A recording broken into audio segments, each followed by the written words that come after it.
वहाँ जो प्रशिक्षण चल रहा है, प्रशिक्षण लेके जितना भी दीदियाँ आई है जिला से, उसमें जो बिजनेस के लिए उसका जो चयनित हुआ है, उसके बारे में मैं कुछ दो शब्द बोलना चाहती हूँ। मेरे आशीर्वाद CLF में मेरा जो वहाँ का नाम है, इस सिलाई में PG में, उसका नाम है नारी शक्ति महिला सिलाई सेंटर। तो नाम का भी कुछ प्रभाव पड़ता है, नारी शक्ति महिला सिलाई सेंटर, यानी नारी में जो शक्ति होता है उसको प्रदर्शन करना है सिलाई के माध्यम से। सिलाई जो है, सिलाई के माध्यम से बिजनेस करना है और उस बिजनेस से अपने जीवन को उज्जवल बनाना है। उज्जवल भविष्य के लिए तो नारी को कुछ न कुछ संघर्ष करना पड़ता है। किसी कवि ने कहा है, हक कभी मिलता नहीं, भीख और उपहार में। हक जब भी मिलता है तो संघर्ष से संसार में। नारी का जो हक है, वह हक को आज से कुछ दिन पहले समाज में लुप्त हो रखा था। हम जब 86 ईस्वी में हमारी शादी हुई, हम आए तो हमारे गांव की ऐसी दयनीय व्यवस्था थी कि महिलाओं को वोट देने के लिए नहीं निकाला जा रहा था गांव से। पहला वोटर हम थे जो महिलाओं में जाकर के वोट गिराए। इसके बाद हमारे गांव में सभी महिलाएं वोट गिराना शुरू की।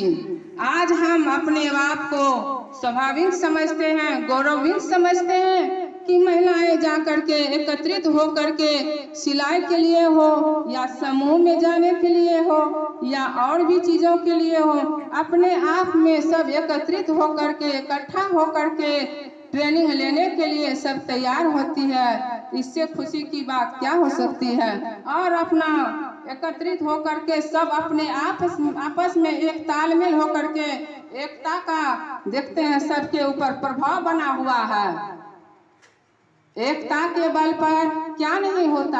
आज हमारे समाज में महिलाओं में एकता न होती तो आज जीविका के माध्यम से हमारी दीदियां इतना आगे नहीं बढ़ पाती।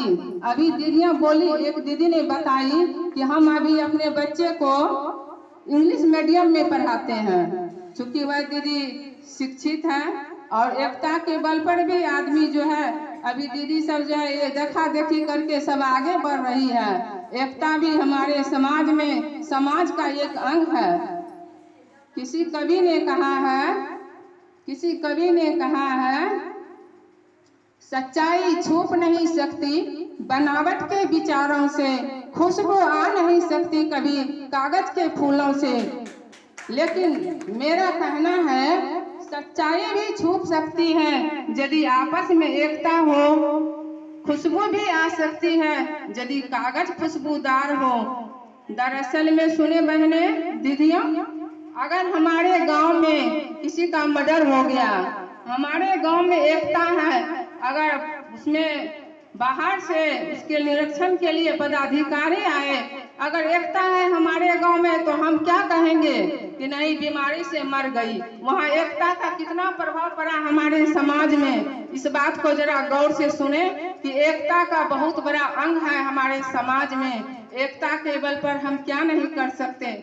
आज निरक्षरता के कारण हमारा समाज भी जो है गरीबी में डूबा हुआ है। साक्षर होना भी महिलाओं को, हमारी दीदियों को बहुत जरूरी है। साक्षर होने से आज हमारी दीदी जीविका में जुड़ने से बैंक जाती है, बैंक से ऋण लेती है, लेन देन करती है, सारा काम जो है अपने आप अपने हाथ में रखती है। इससे क्या होता है, महिलाओं में आत्मबल बढ़ रहा है। महिलाएं जो है अपने आप को सशक्त हो रही है, मजबूत हो रही है। महिलाओं में बहुत बड़ा जो है सहानुभूति उत्पन्न हो रहा है।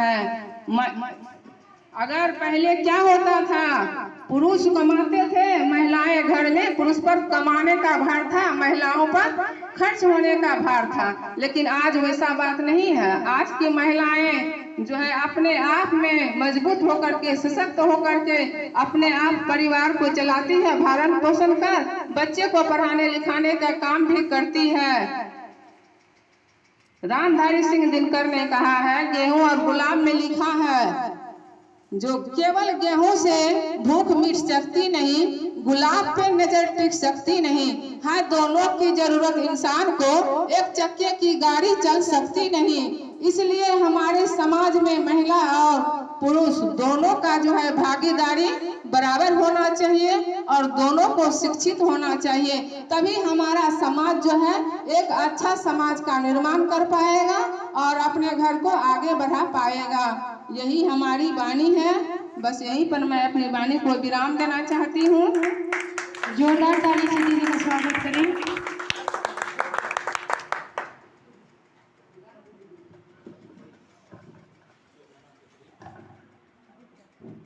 पढ़े लिखे जीविका के बैठक में दीदी किया नया बैठी, ये चाची किया नया बैठी, बियाह शादी में गीत गावैला छमकल जाय छी, बियाह शादी में गीत गावैला छमकल जाय छी।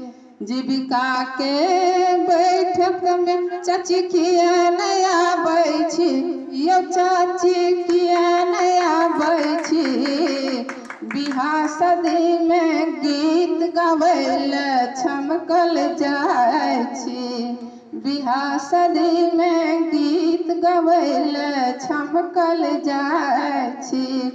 बैठक के बेर यहाँ भात बनाबै छी, ये चाची रोटी बनाबै छी।